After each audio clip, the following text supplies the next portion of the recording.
vocês aí ver a montagem.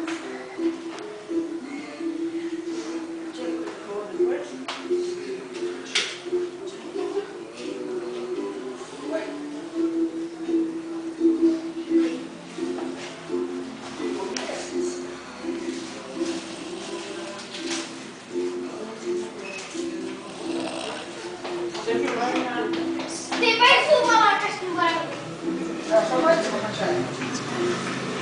Tem mais uma, mais uma. Ah, tá, caramba. Fica pegadinha. Tá melhorando?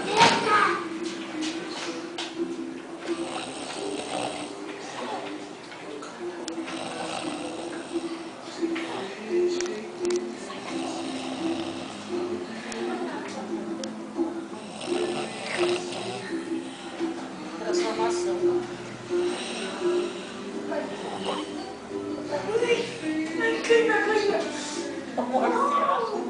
Olha, eu vou arranhar essa tatuagem, ó. Vou arranhar tudo aqui, ó. Mas se fosse assim em casa, eu ia dormir todo dia. É. Só que é menino, eu tô falando.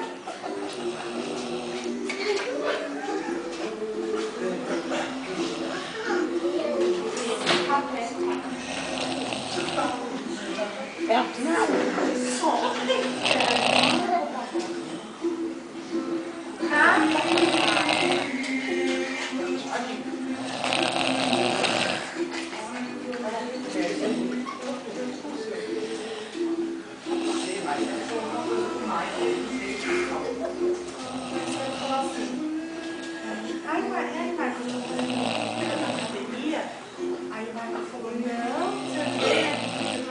você tá precisando porque tá meio gordinho. Aí a tia falou, a tia ficar bem Aí eu fui lá, falou, por isso que eu não faço nessa família, olha que ridículo, você não tem intimidade mesmo quando você fala com coisa.